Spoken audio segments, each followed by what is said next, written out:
Hey,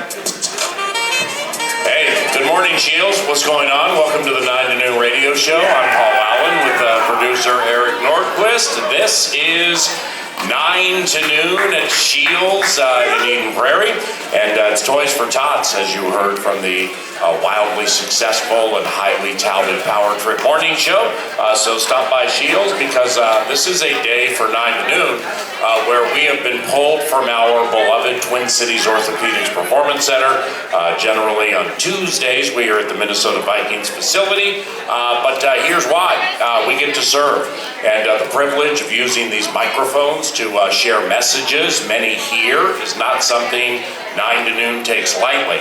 So in serious fashion, pointing others to come to SHEELS to assist with the Toys for Tots program is something that's very important to yours truly, very important to 9 to Noon, and very, very important to FM 100.3 KFAN, the United States Marines, and the kids in need. So that's how you can help today with unwrapped toys, money, etc. And if you choose not to help, for instance, if you're listening now and you choose not to help because you don't know exactly where every penny lands, then please stop by SHEELS and ask questions. There are many here to explain where the gesture lands if that's what you need to get over the hump when it comes to giving. And the program for many, many years has put smiles on the faces of thousands of children, and some of these kids, they even receive up to 4 gifts. And toysfortots.org, I'm sure you've heard about it this morning, very, very good website for frequently asked questions. There's a section on educating the public and how Toys for Tots in days like this work.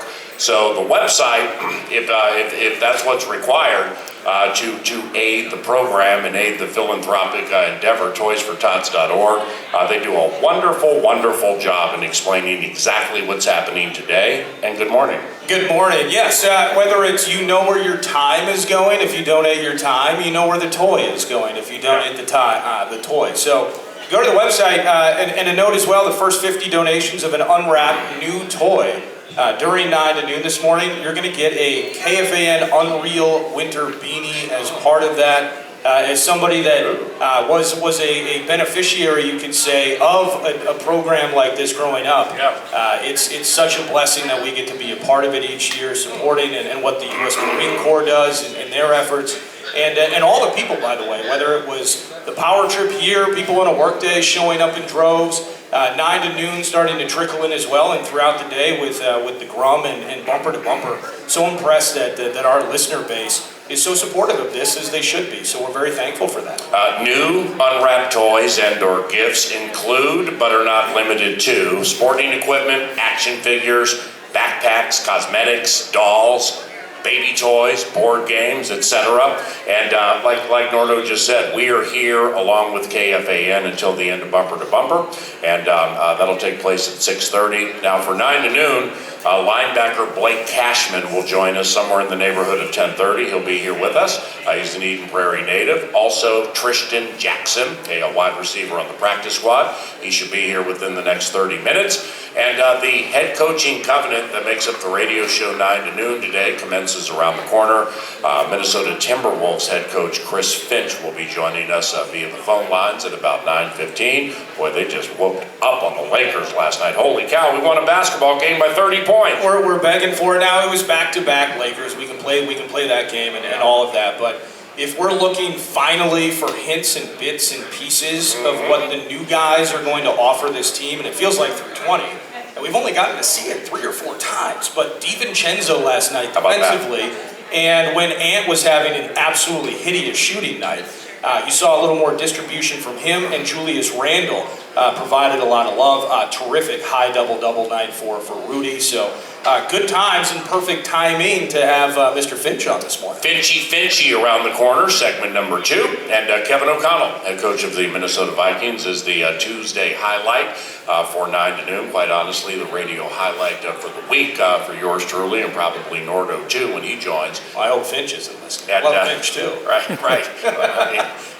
We crafted this when they were 8 and 10. Oh, good call. So Kevin O'Connell will be on the radio show today. He'll be at the Twin Cities Orthopedics Performance Center, and yours truly with Nordo will be here at SHEELS in Eden Prairie. Kevin O'Connell at 11 o'clock, and he'll be sharing his takes on your 10-2 Minnesota Vikings. Also with Toys for Tots, middle schoolers, tots, kids, everybody milling about here at this wonderful store, SHEELS. 9 to noon has a couple of takes for tots we would like to share, so you can become the smartest sports mind within your lunchroom covenant. Takes for tots, and here they are. Take it away. Yeah, for me, I'm promoting intergenerational conflict on this one here, because every era I just like that term. is greater than the one before it. It's like doom scrolling. What is that, the Twitter? Yeah, doom scrolling. Yeah, doom scrolling on Twitter. Yeah, if you were having an awesome day, just put the social media down. For me, for these kids out there, and it might not be a new take, but an affirmation of a take, just go ahead with it. Justin Jefferson and Jordan Addison are the best wide receiving duo in the history of Vikings football. Oh, wow. Just get out there and go to school. And what's going to happen? There's going to be a lot of graybeards like me, a lot of Nordos out there. Yeah. They're going to speak about Randy Moss. They will speak about the toe-tapping sideline grabs by Chris Carter. If they can remember. That's precisely it. So the new kids now going to school, they don't wear Jordan jerseys as much anymore. They're wearing LeBron jerseys, and this is no different. Yeah. So stand tall with the statistical equity that is being built by Justin Jefferson, with the 10 touchdowns the rookie season of Jordan Addison. And people will talk about, you wouldn't believe the speed of number 84 back in the day, and you'll say, well, you watched him on standard definition, so he looked faster. Intergenerational conflict here. Justin Jefferson and Jordan Addison, forget the past, look to the future. That is the best duo in Vikings football history, and I mean, it works in several ways. It'll be like, hey, you know, this Aaron Jones thing, there's been a lot of fumbles recently. Well, did you see Adrian Peterson back in the day? You can play those games all you want. New eras, new vibes, new players. I hope all of our Vikings fans, all of our tots are falling in love with what Mr. Jefferson and Mr. Addison are doing. How about that? Amen on that take for a tot right here at SHEELS in Eden Prairie. My take for a tot is quick, and it also is a suggestion to the Minnesota Vikings coming from 10-2. It also can be a pressure point provided by Sukup at sukup.com. Don't let the home crowd silence become so deafening it nearly kills your game. And after three in a row on the road, all right, and I don't think this is going to be the case Sunday against the Atlanta Falcons. I think the home game that they just trudged through is going to be an eye-opener from several standpoints, and it's difficult for players and coaches to talk about this. It's reality when it comes to Minnesota fans or home fans, whether it's the Wild, the Wolves, or the Vikings. They're going to be loud, but then they're going to sit back and chill, and they want to be entertained. And they will get out of their seats, and they will become loud, and they will become Minneapolis Miracle frenetic when you give them reason to cheer. And kind of a prove-it-to-me fan base? That's just a reality with this. A lot of fan bases too, but especially here, and especially when it gets cold. And when I say they have 3 in a row on the road, the built-in motivation is there for road teams because you're being booed, and everybody is against you when you're running out of the tunnel. It happens at Wild and Wolves games too. At home, they love you, but they want to be entertained. Give them field goals and minimal offense early, and your crowd will become stale and stagnant. This bunch ain't the Cameron Crazies, okay? This is not college football from Death Valley where they hoot and holler and cheer no matter the circumstances. The fans came to watch you, most paid money for it, and they prefer to be entertained. So when it became hot late, the place was loud. But up until then, self-motivation was required, and the whole scenario was snoozy.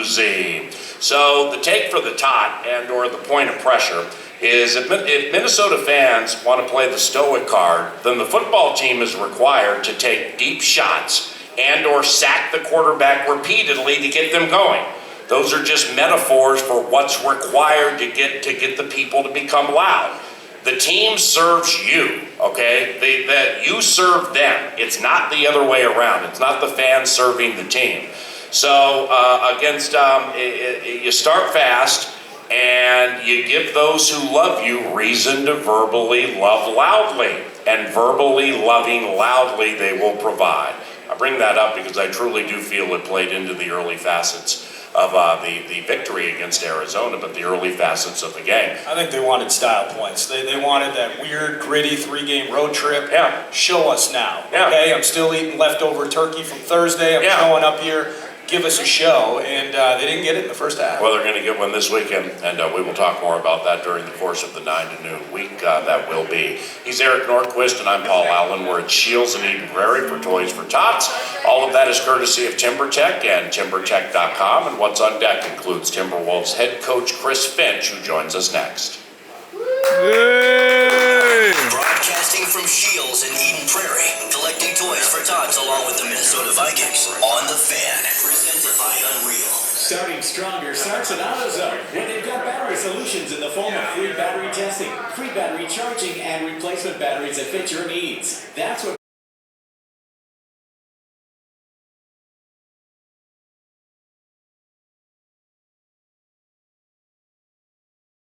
to the 651 Carpets Plus, home of the Next Day Install Studios. It's PA on the Fan.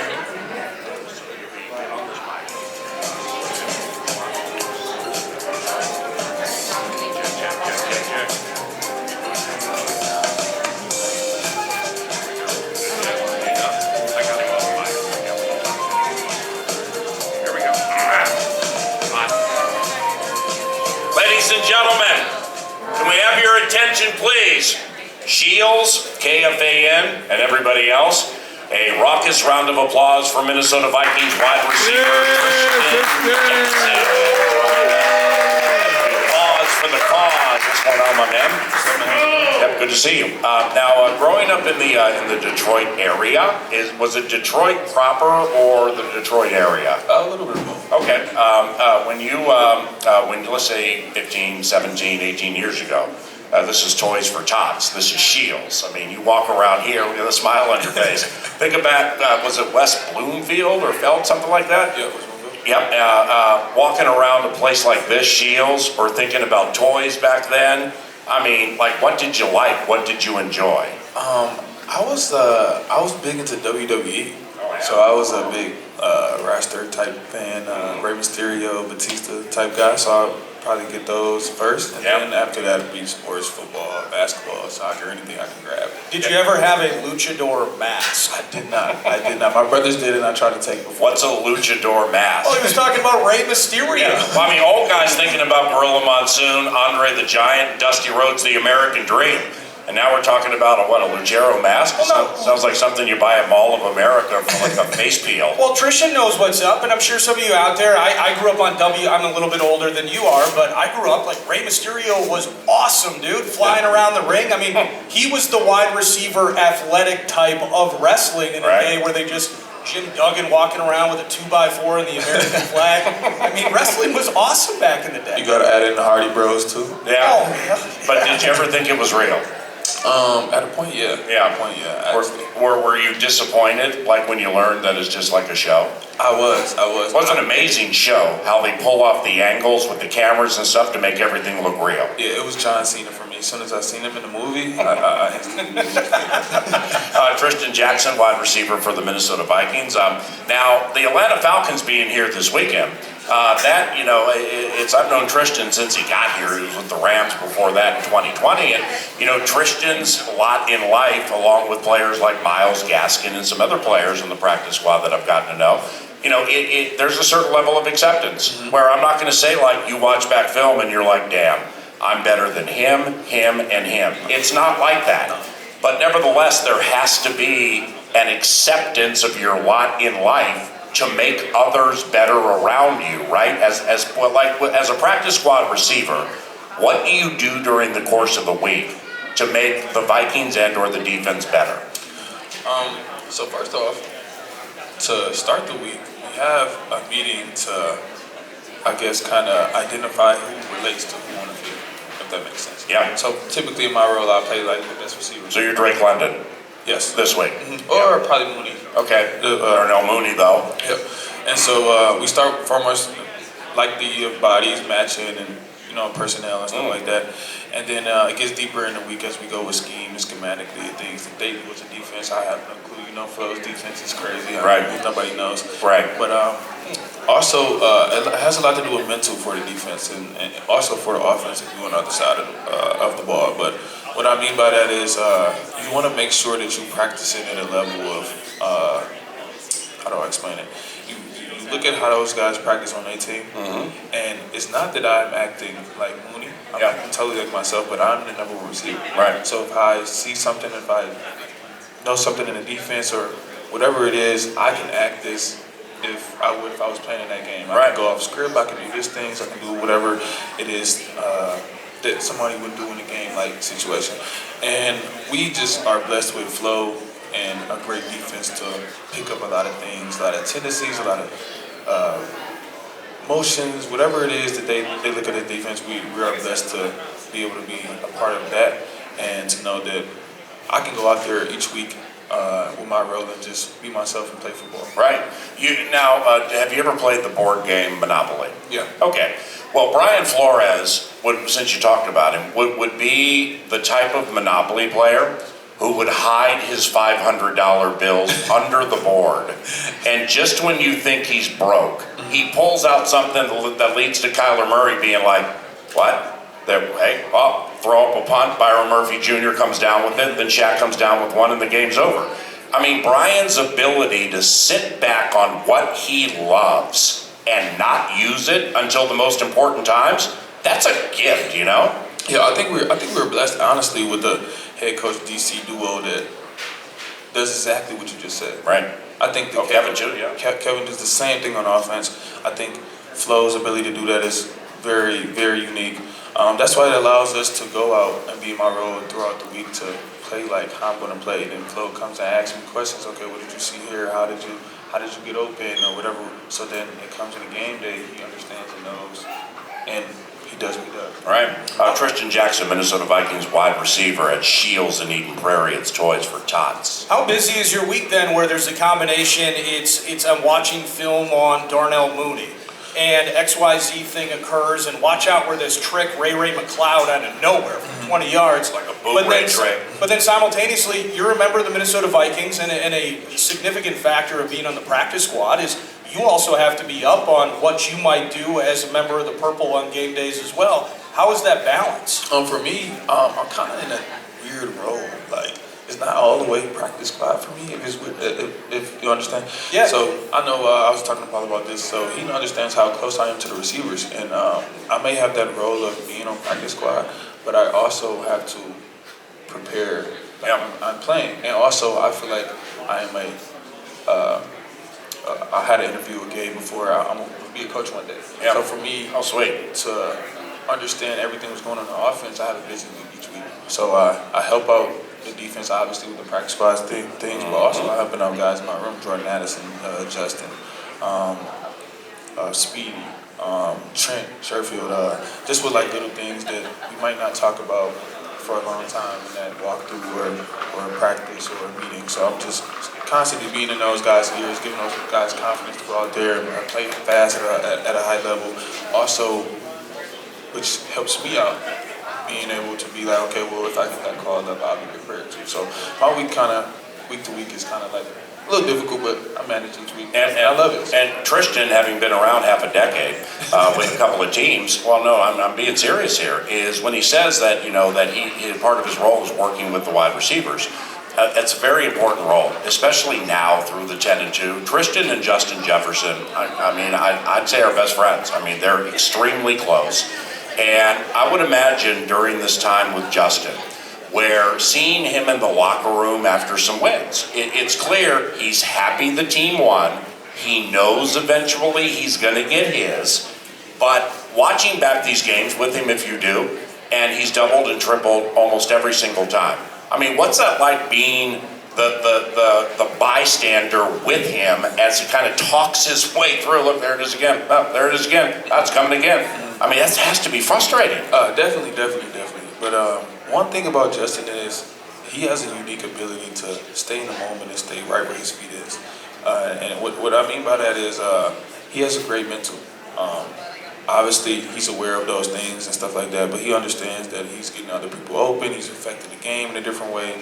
But also at the end of the day, it is frustrating. We are human, so it's frustrating. But at the end of the day, he understands we're a 10-2 team. We're playing good ball. Sam's playing good. The defense is playing good, and he loves that. He loves to win. So at the end of the day, he might be frustrated, and you might look at him like, oh, well, he looked frustrated after the game. But it's the human in him. He loves to win. By Monday, everything's gone. He's trying to get in the film room with KO and try to see how ways if he can beat the triple, beat the double, and stuff like that. So he's a big competitor, big winner. And I took my hat off to him, honestly. Well, it loosened last game, didn't it? I mean, maybe not exponentially, but, you know, because Kevin, the coach, joins this radio show every Tuesday at 11, and one thing I talked about it last week was, all right, Jordan puts down the 69 next to the sideline. You got 162. The tight end goes for 109 in the second half and overtime, basically wins the game. Justin has a 20 that you had to have. Aaron Jones 100 yards too. And there you go. Well, now this game, Aaron wins it or ties it with the catch. You had others around Justin having big games, and Justin put up some numbers. But it's loosening when you put that down on film, right? It's like, okay, keep doing this. But the second receiver is not going to have 62. He's going to have 162, and eventually you're going to have to come out, right? Exactly. I think he understands that. Obviously, him being the best receiver in the world, and I feel like we take that lightly. Like he's one of the best to ever do it.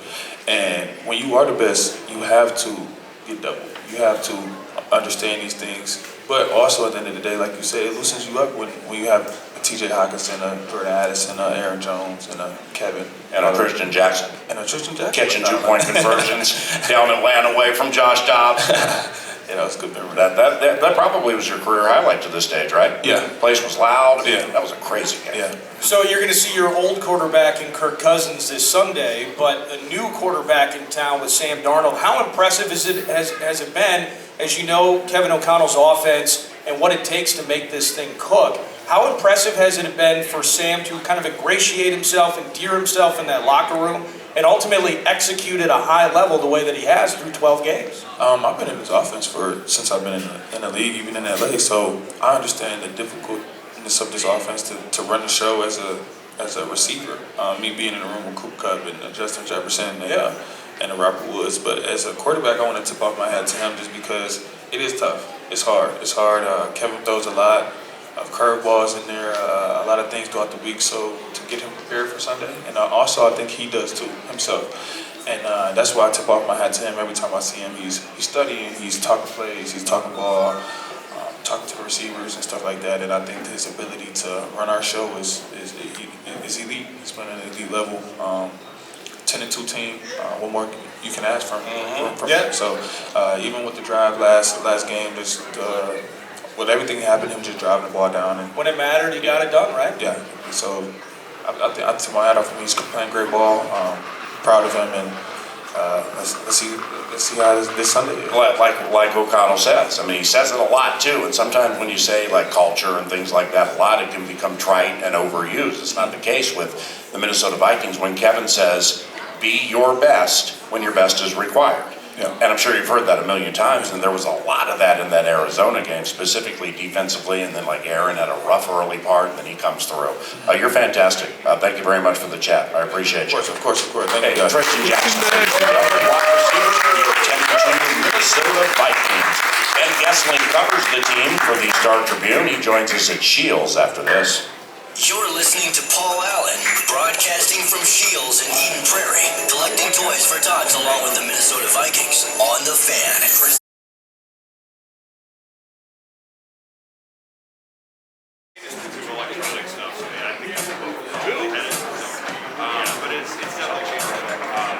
This football season, Bell Bank is giving one KFAN listener each week $1,000 to pay it forward to a charity of their choice. Just head over to KFAN.com, keyword contest to learn more and enter today. That's KFAN.com, keyword contest.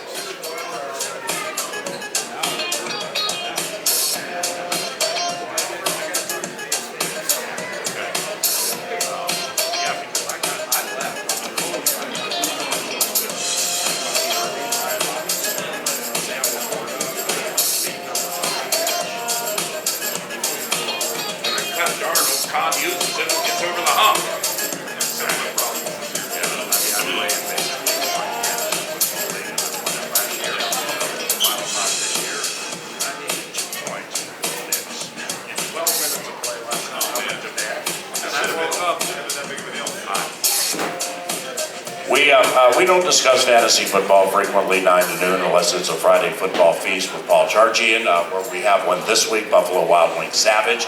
But the two of my better friends, the scribe and man producer, just permitted me to lay on my own metaphorical Davenport of love and just vent about what happened to my fantasy football life last night. I play in one fantasy football league. No, two, actually. I'll half-heartedly play in one Paul Chargian has, but I'll follow one that I started called Mad Producer and Mad Hatters really closely. And we've had it for like 4 years now, and I won it last year. It's the only fantasy football league I've ever won in my life. So I'm in the Final Five, so is Nordo. And we're texting last night, and I got Bo Nix as my quarterback. I need 2 points with 11 minutes to go in the game, and I'm cooked from the game the day before, just human nature related things. I'm like, I'm going to bed. So I laid in bed, listened to the game for a little bit, and fell asleep. Woke up this morning, opened my guillotine league. I'm like, where are my players? What happened? Where'd Jefferson go? What happened to Addison? Where'd my players go? And then I looked at the scores and I'm like, are you kidding me? Bo Nix didn't get 2 points in the final 10 minutes of a game? Yeah. And so I bring it up to Nordo and he's like, dude, I didn't want to say anything. I didn't know what to say. Yeah. So he hasn't said anything for an hour and a half. I tell Ben's not a big fantasy football guy, but he's just laughing at God's cartoon character, sharing the story in animated fashion about just waking up. I'm like, where are my players? I'm laughing because I've had similar issues this year with my Wow. fantasy teams. Oh, Nix though. Well, I'm laughing. Go Caleb Williams for Offensive Rookie of the Year, damn it. I'm laughing because I'm trying to empathize with you. That's an awful beat. But Nordo's like, But I didn't know what to say to you. correct, because Are you trying to empathize because you're not feeling these problems yourself? Well, your team's better. Is that what you're saying? well, Yeah, he advanced to the Final Four, and I did. not just Gracious way to put it. not just that, but I'm already planning from his roster Yeah. who I'm going to pick up tomorrow to better team North. Corpse isn't even cold yet. But here's Can you wait to look at Sam Laporta's game logs until maybe tonight? And I'm not like around correction somewhere. here's the key to all of this, okay? And it's fantasy football. What if I open it later and my players are back? They've come back to the room after the mutiny. It's boring to most people, but he started Bo Nix Yes. this weekend. He cut Sam Darnold to play Just Bo counted. Nix and got clipped. Yeah. If I'm a Vikings fan, I'm loving every second of that. Yeah, that's cool. And that's kind of a bit, as you would say in your That's own words, cool. that's a karmic And convergence. it's not just Bo Nix. Convergence. It's Sean Payton. quarterback. Oh my heavens. Okay, all right, 3-2. Welcome back to SHEELS and Toys for Tots. Wow, am I hating my lot in life right now with that? Because you're right, it's the anti-Vike, the coach with the visor, and the 7 heads and 10 horns coming out of the visor. The scribe understands that, and I think Matt Producer does too. I do. So it's the anti-Vike, and then it's the rookie quarterback who's not going to be as good as J.J. McCarthy when J.J. plays. J.J. has to be better now, and it's the whole thing. You're right. It's pain. Oh wow. Okay, 3-2. SHEELS, bring an unwrapped toy, please, and help others. Blake Cashman follows Ben Goessling here at SHEELS. The Minnesota Vikings are 9-0 when Blake Cashman plays games. Yeah. It's a team game, but I'll just lay it out like this. Why?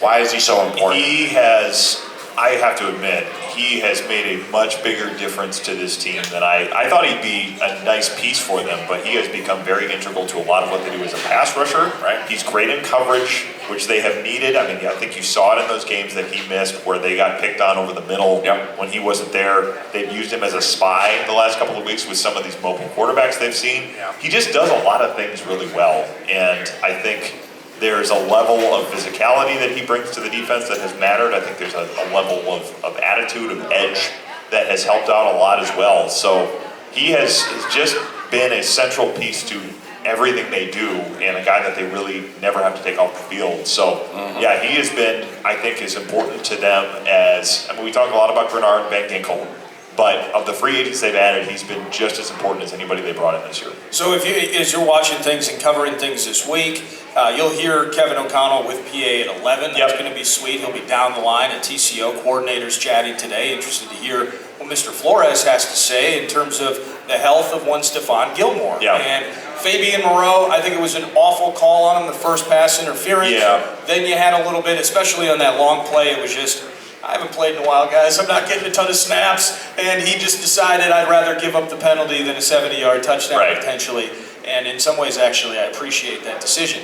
1 of 6 in the red zone were the Cardinals. We love that. But the health situation in the secondary is something to pay attention to. For sure it is. I mean, Gilmore went out on Sunday. O'Connell yesterday said he's not yet ready to rule Gilmore out for Sunday, but given the importance of Gilmore, given the number of snaps he's played in the NFL, and given the way they typically go about it with these types of players, I would think they'll err on the side of caution.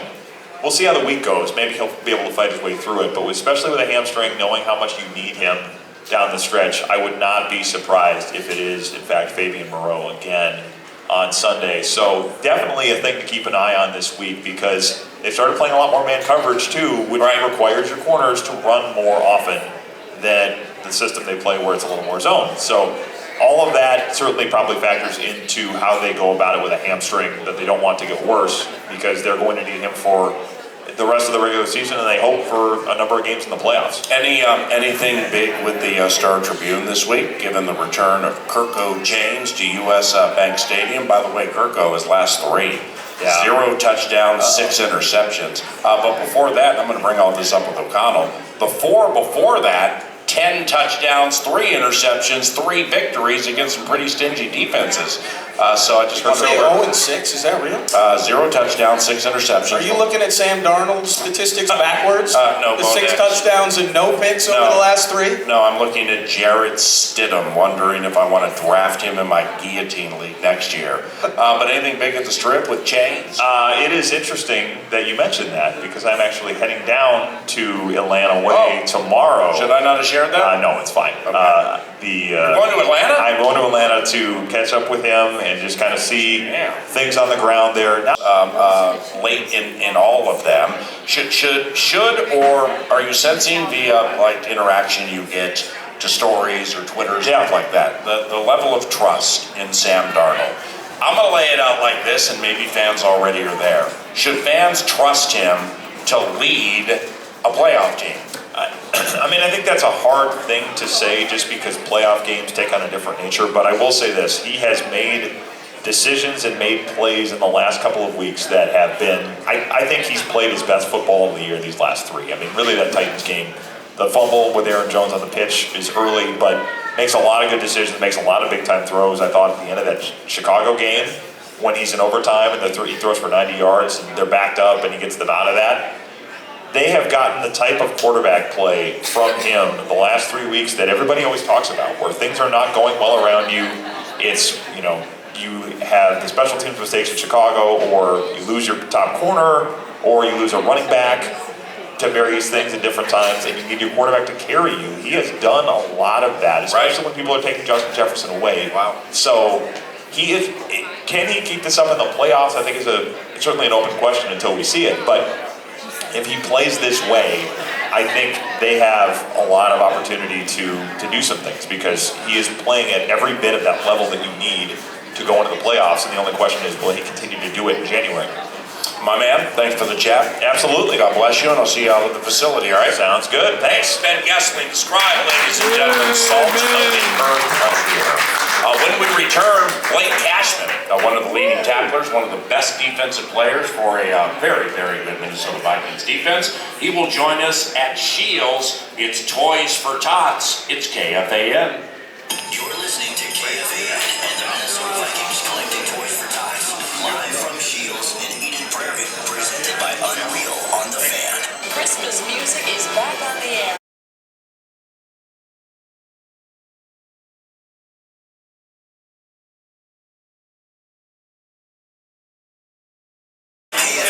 Coming.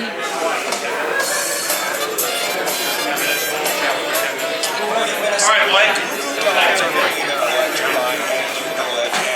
On August 18th. Don't miss your chance to experience the magic of live details now at KFAN.com. Keyword calendar. That's KFAN.com. Keyword calendar.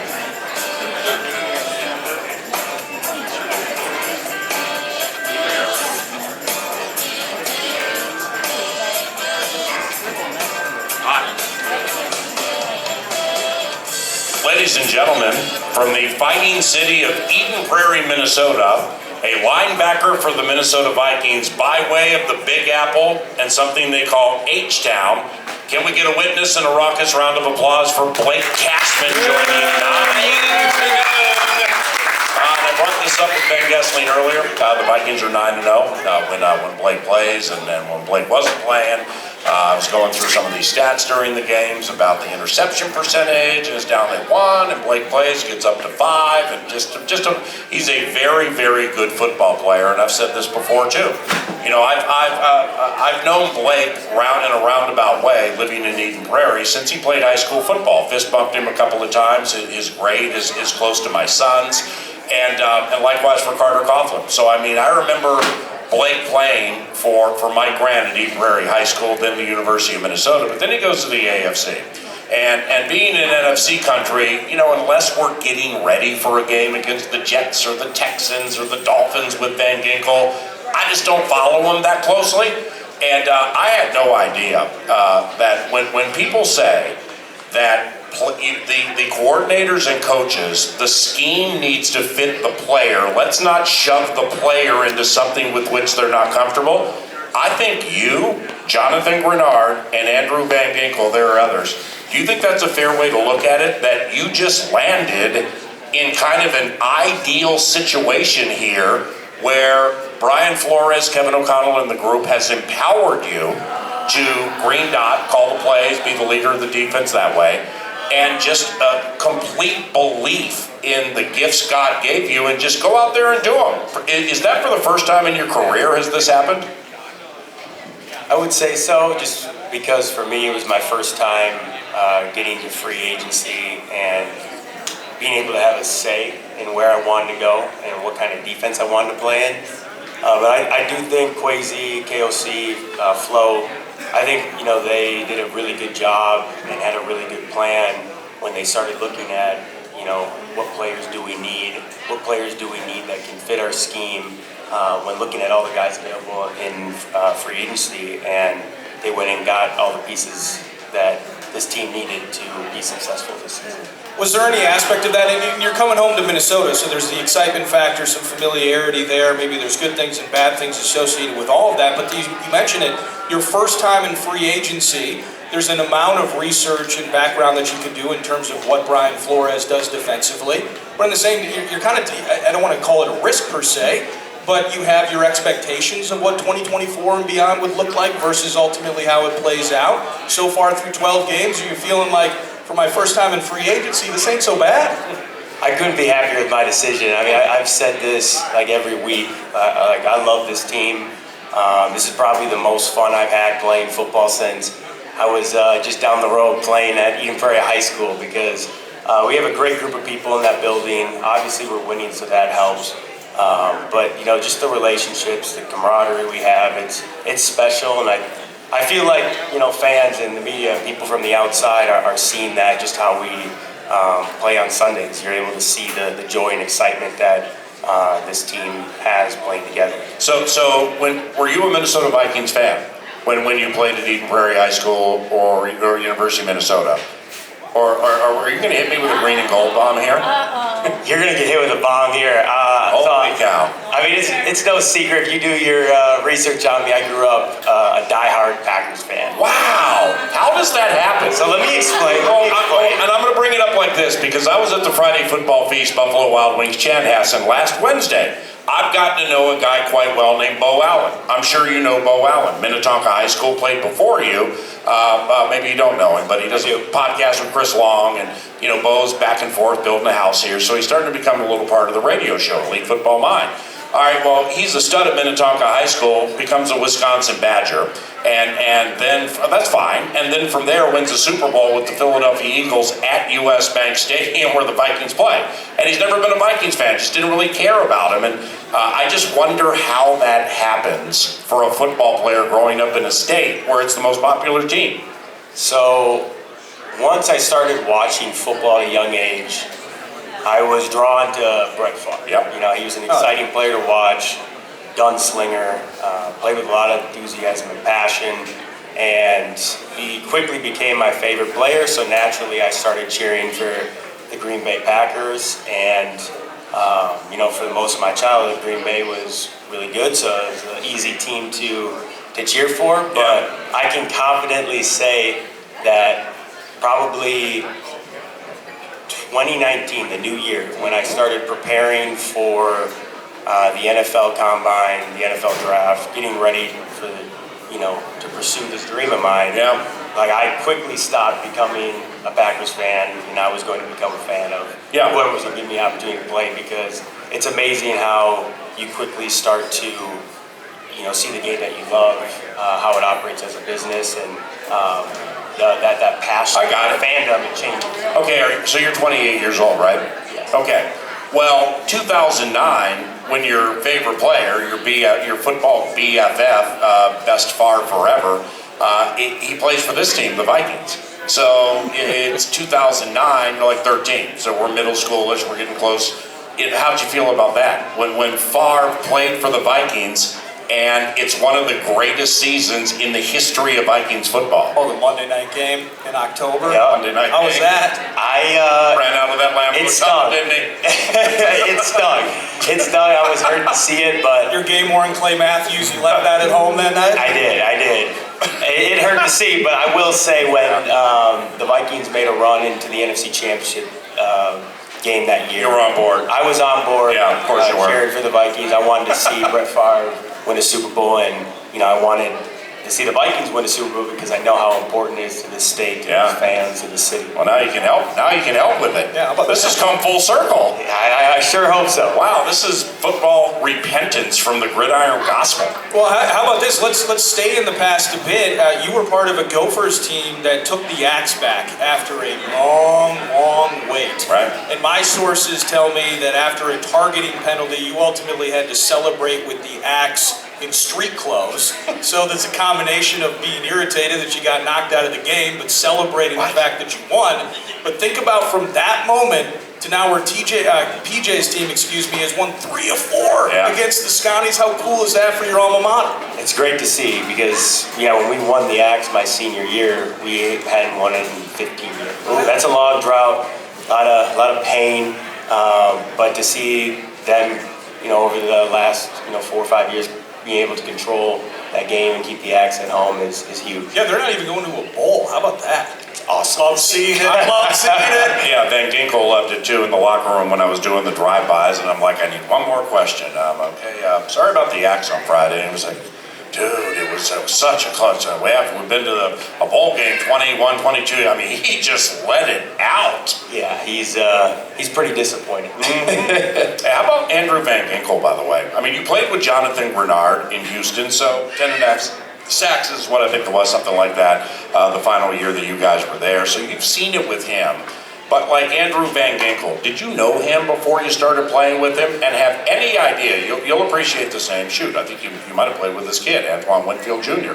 Antoine Winfield is the greatest corner in the history of Minnesota Vikings football. And in all the years calling his games, and then talking to him after about what he diagnosed, and he saw this little ankle move, and when this right foot does this, at this, ready, like the middle of the ready, I know what's coming. And he was the greatest scholar of the game defensively with whom I've ever worked in all my years calling Vikings football. Well, Van Ginkel is charging at him with this scholarly stuff when he jumps these screens or these passes to the side and stuff. Did you have any idea he was this good? I think Van Ginkel, we call him Gink, or the Gink, he's having an outstanding season. It's what we expected. I actually did know Andrew, though. We met at the Combine for the first time, but I was familiar with him when he was at Wisconsin, but he was very close with Ryan Conley, who... Eden Prairie. Yeah, Eden Prairie guy, played at Wisconsin as well. He actually spent some time in his professional career playing for the Vikings, but, I was...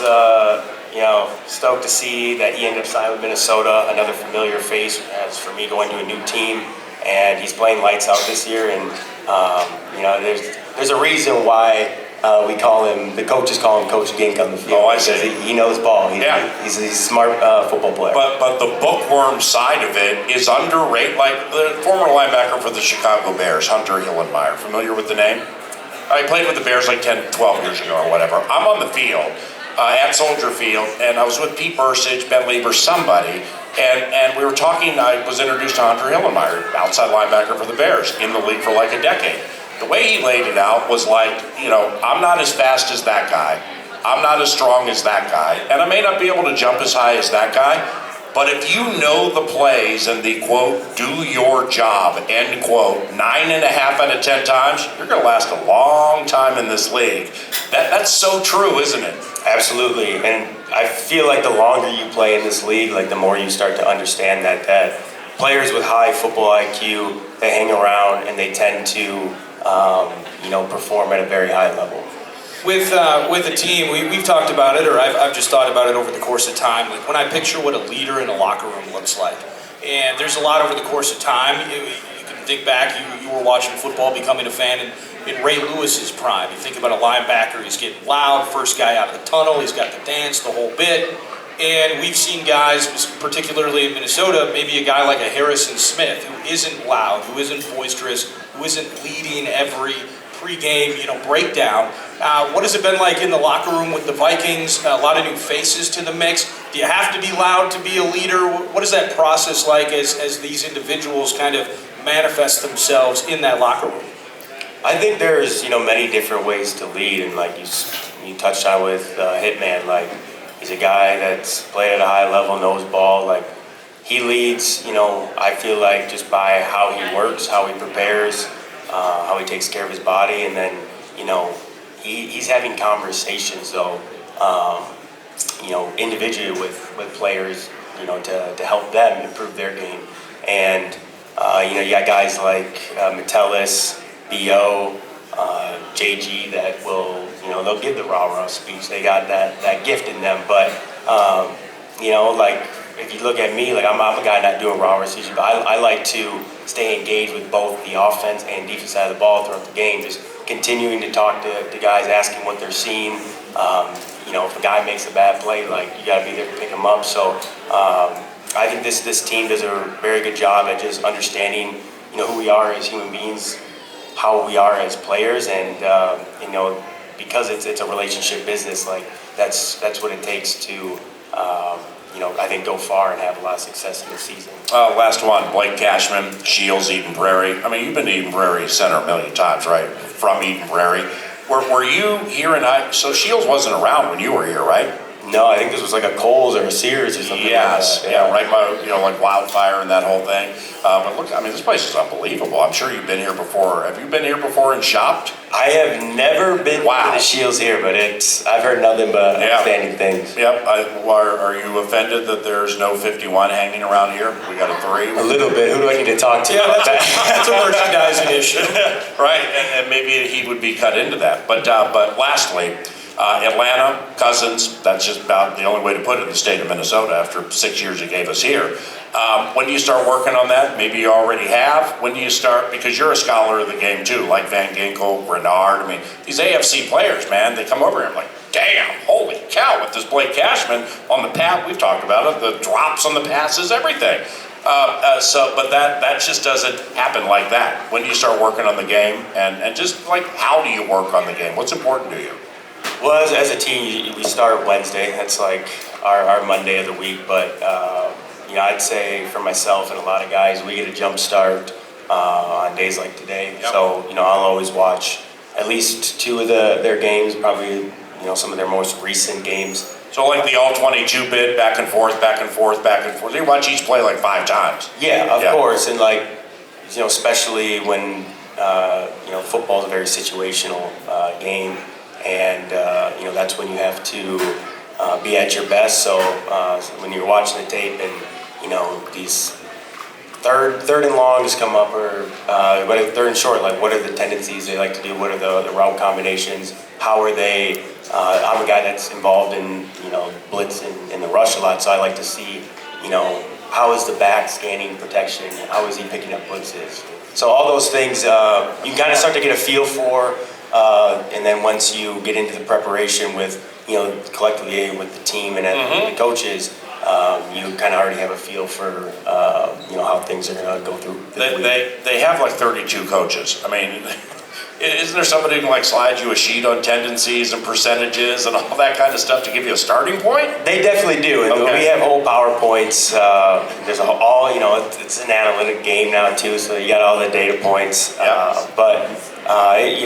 gotta watch tape and see how, like, just the little things too, like how fast are the linemen flying off the ball on their, wide zone or stretch plays. So, as a linebacker, that's something I need to know going into a game. Appreciate you stopping by. Thank you very much. Great season. Great having you back out there. Good luck against Atlanta, all right? Thank you, I appreciate it. Blake Cashman. Cash money. Thanks to Nordo. He's cash money, and it works better. Oh yeah, he was at the genesis of that, by the way, when I asked you that on the sideline of the practice. Hey, do you mind if I... but that's just how things work in collaborative fashion. Kevin O'Connell will join 9 to noon coming up here pretty soon. He will be at Twin Cities Orthopedics Performance Center, the practice home for the Minnesota Vikings, generally where 9 to noon is on Tuesdays, but we're not there this Tuesday because we're at SHEELS, which has 34 locations across 16 states, featuring the world's largest selection of sporting goods, apparel, footwear, and more from top brands. KFAN and the Vikings at SHEELS all day today, courtesy of Unreal. And if possible, you drop off an unwrapped toy to help those in need this holiday season, and to listen to these KFAN shows and meet great Vikings guests like Blake Cashman. Kevin O'Connell, head coach of the Minnesota Vikings, joins us when 9 to noon continues at KFAN.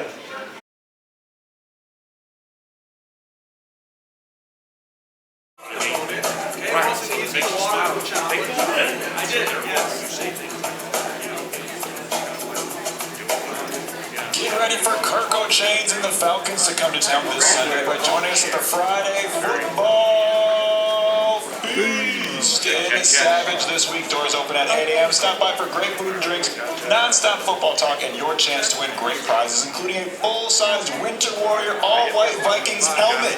Get the full details now at KFAN.com, keyword calendar. Oh, wow, cool. Excellent. Hot. All right, ladies and gentlemen, from SHEELS in Eden Prairie for Toys for Tots all the way over to the Minnesota Vikings practice facility in Eagan. Can I get a witness and a raucous round of applause for a weekly guest of ours, head coach of the Minnesota Vikings, Kevin O'Connell. What's going on there, Coach? Yeah, I miss you today, man. I miss not being here in the room with you, but I know it's a very cool event you guys are doing over there, and wish I could be out there with you. Understandable, but 10 and 2, Tuesdays, very important days professionally. I understand that. Kevin's Vikings are 5 and 1 at home, 5 and 1 on the road, 5 and 2 in conference, 2 and 1 in the NFC North, and yeah, I miss being there now, but obviously being here for Toys for Tots and helping kids and serving and giving, that matters most to people like you and I at the end of the equation. But like I found, Kevin, when writing these questions for our X's and O's today, it's just, there are different questions you can ask when it's a straight radio interview as opposed to like when I'm next to you, you know what I mean? I do. All those extra questions you always somehow fit in before or after we get going. They're my favorite. Yeah, like when you're walking up to a Friday press conference and I ask you about 49er option routes and I get yelled at by John Ekstrom. And by the way, John, how are the wife and kids?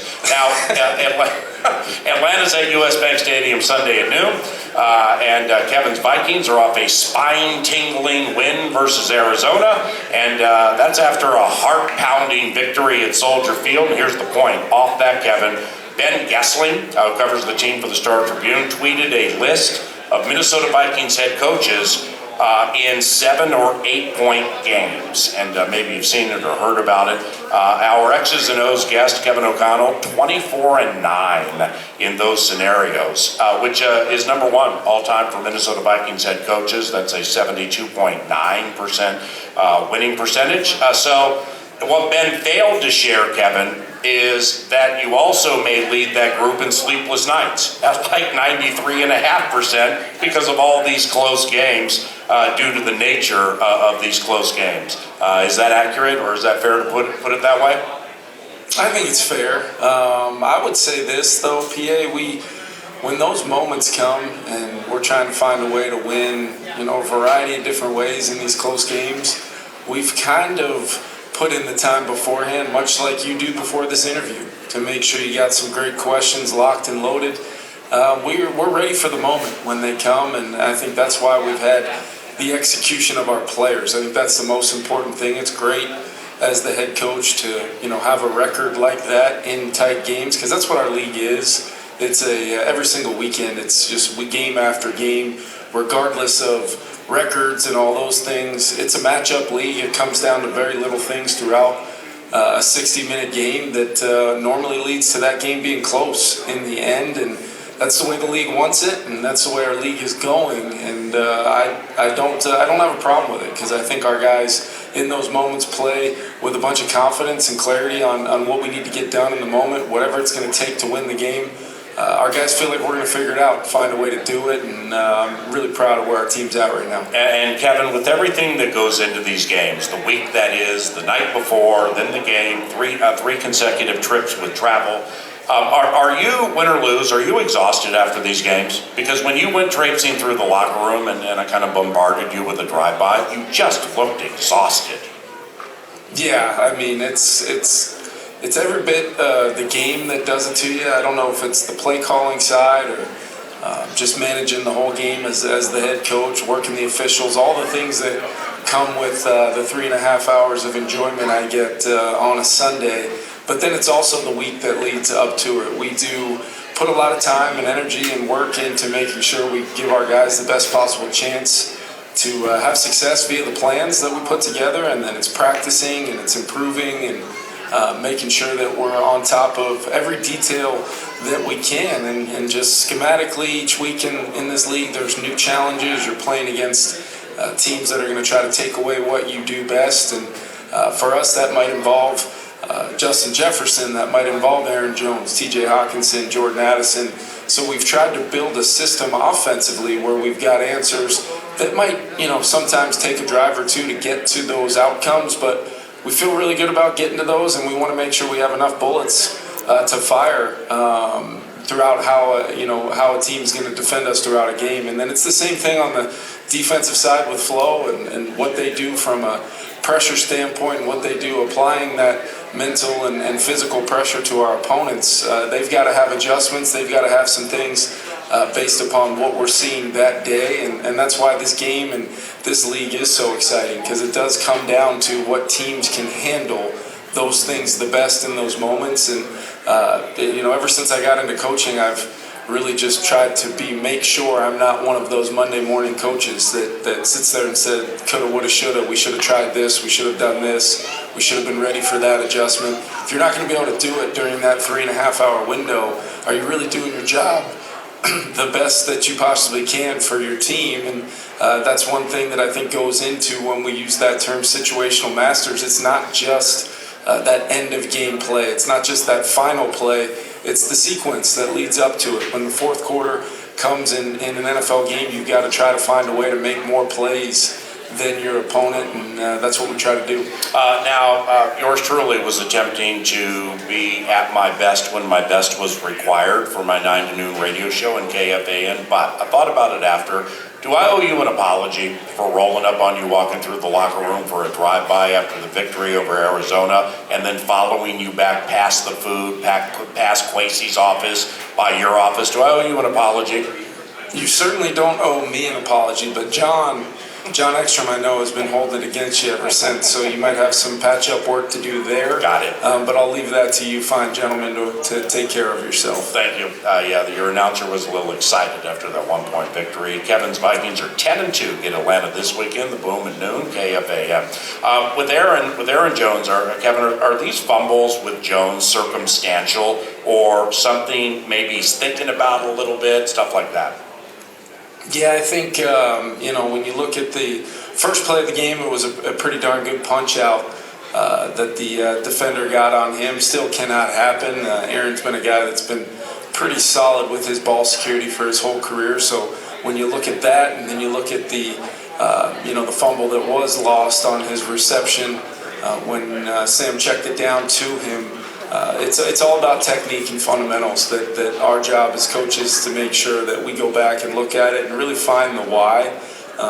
He didn't catch the ball incredibly clean on that check down, and then as he turned with some of those defenders that probably should have been a little deeper covering Justin Jefferson on that dagger route in there behind. I think Sam, if he had that one back, might have pulled the trigger on an explosive there to 18 that could have got us going a little bit, but Sam decided to check the ball down, and inevitably, as he tried to secure it off of a little bit of a double catch, he didn't quite get that thing all the way secure, and they were able to knock that ball out. A huge play in the game, defense is able to get a stop, and they inevitably missed the field goal.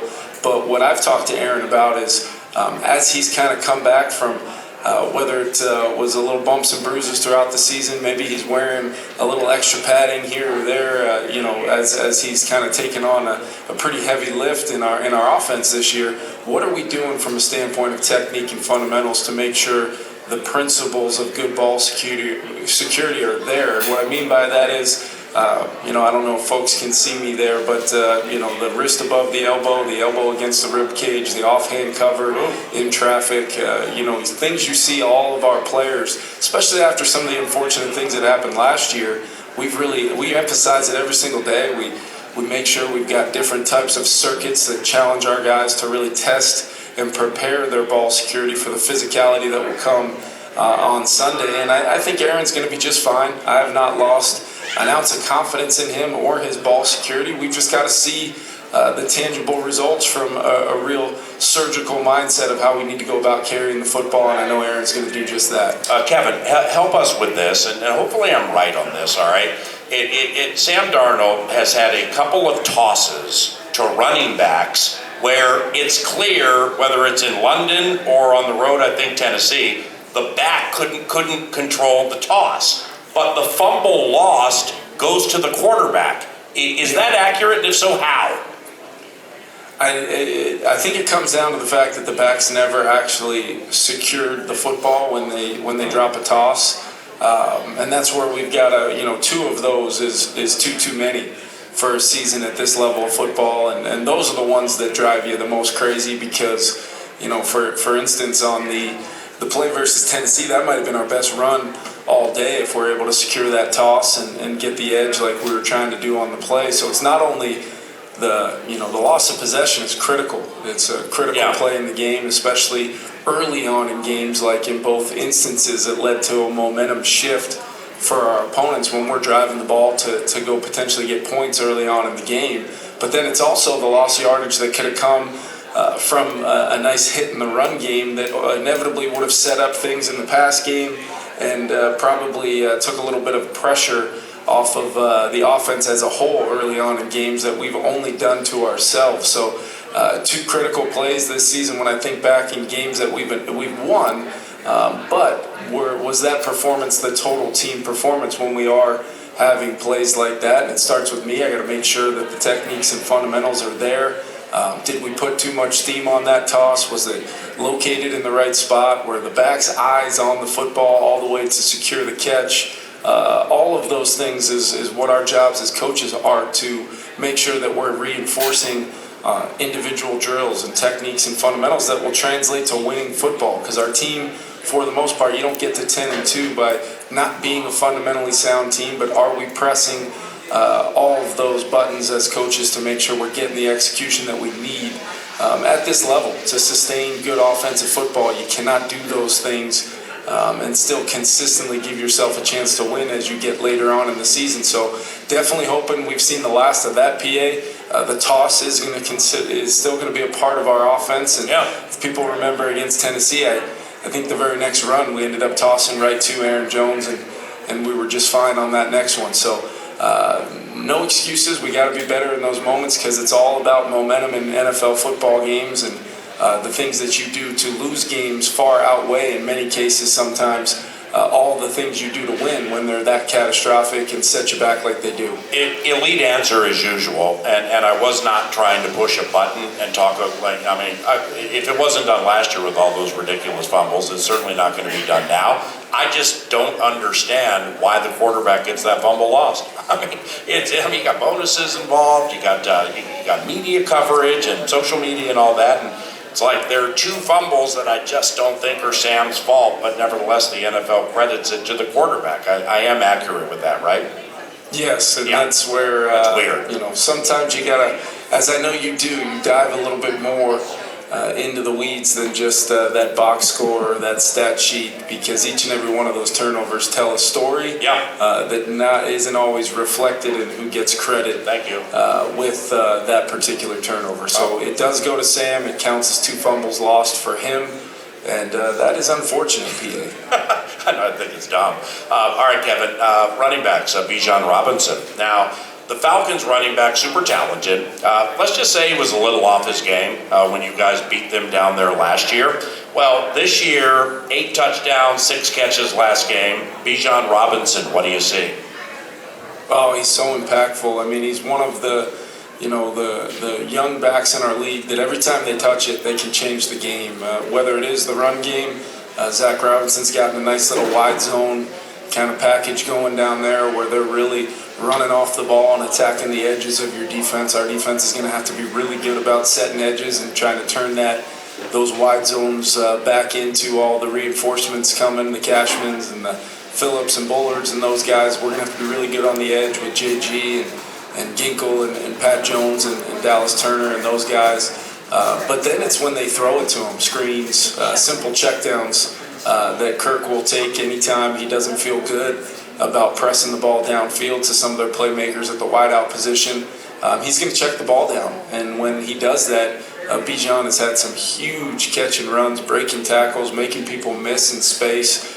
True game-changing talent at the running back position is always something that keeps you up at night, because those guys can get the ball a heck of a lot easier sometimes in wideouts and, where protection is involved and coverage, really doesn't matter. And all of a sudden a guy that's incredibly dangerous with the football in his hands has it in space, and then it starts to challenge your ability to tackle in space. And how many purple hats can we get to the football to make sure we get them on the ground, limit the gains and yardage on those plays so we can get them into more conducive downs for us, which are those 3rd and longers where we can send pressure and try to overload protections and do the things that makes Brian Flores who he is. But it happens because of that early down success defending a guy like Bijan Robinson.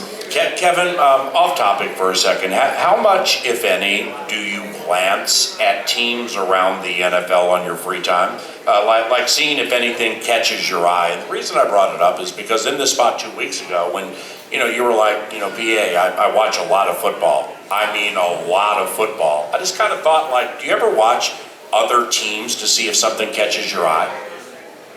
Yeah, that's, part of my weekly rhythm is I always try to watch the explosive pass reel from around the league where, a cut up gets made of all the plus 20 yard completions. I can watch the touchdown reel from the week and see what are people having success at. Is there any principles of the defense that we're playing that looks like that holds up for that week? And then we try to put our own spin on it and make it our own that fits so our players don't walk in the building thinking we got a whole new offense every week. Because I do think we do have a copycat league. Everyone is really looking at plays that have obviously worked versus opponents and similar structures of defenses. So no matter what it is, you want to try to make it your own, even if you are taking, stealing an idea or at least the premise of an idea from somebody else, because I do think offenses in this league sometimes get carried away. You can go back and watch 5 weeks before you play an opponent and you'll see a play run, and then the previous week right before you play, you see the exact same play run out of the same formation with the same motion. And what ends up happening is normally good defensive coaches and players, they fix some of those problems, and then the play might not have the same amount of success. So what I try to do is really try to look at it from a standpoint of peeling back the layers on it, PA, and seeing how do we attack that defender within that coverage, knowing what his role and responsibility is. How do we put him in a bind so that no matter what he decides, he can't be right? And it's not always easy to do. It doesn't always work. But I think the principles of trying to do that are what the most important thing is for coaches, and that's what we try to do here. Okay, let's close with the Falcons and start with Kirk Cousins, former Vikings quarterback. His last 3 for Atlanta, 6 picks, 0 touchdowns. Now, the 4 before that, 10 touchdowns, 3 interceptions, and 3 wins. Over that time, which includes a bye, Kevin, what has changed for him and that offense? Well, I think that, it's such a week-to-week league. I think they had some success doing some things during that win streak. Kirk playing really well, and he really has played pretty darn well throughout the whole season in a new system. I know Zach's doing a lot of similar things that maybe he was accustomed to doing here. But there's going to be ebbs and flows throughout the season. We're catching Kirk coming off of, a day where, he turned the football over, and nobody dislikes throwing interceptions more than Kirk Cousins. I mean, he just, the one thing he knows his responsibility playing quarterback at the high level that he has for so many years in the NFL, he knows that turning the football over is normally the fastest path to losing games. And we experienced it together last year with the fumbles and early on in the season with some of the turnovers, and we weren't able to overcome that no matter how well we played outside of those turnovers. So I think you're going to see Kirk get back to what he's always been. He's going to throw a ton of completions. He's going to be really accurate. He's going to run the show and get them into the best possible plays that he can, and try to stack as many of those plays against Brian Flores and our defense as he can, knowing that at any point in time our defense has the ability to strike and force a negative play that changes the whole momentum of a drive, of a quarter, of a game. And that's what's made our defensive group so great. No matter what plays you do get on them, they're going to make you snap it one more time. They're going to get red zone stops like they did against Arizona. And then ultimately they're going to find a way to make that play, turn the ball over, change the momentum, and offensively we'll be ready to strike when that happens. Those, with Kirk, those 25 and a half games you had with him, I mean, you guys provided some big numbers, man. Now, with the current, how much do you like the setup now? With Darnold, McCarthy, Daniel Jones, along with Mullins and Brett Rippon. Yeah, I think I love our quarterback group right now. It's been great having DJ in here in a short time period, spending some time with him, really starting to get to know him, on a deeper level of kind of his quarterback journey. And really smart guy, loves being around those other quarterbacks, is already bringing things to the table to enhance that room. Sam Darnold's had a phenomenal year, PA. It's something that I envisioned when we really targeted bringing Sam here, and really thinking about this year as what kind of opportunity could this be for Sam?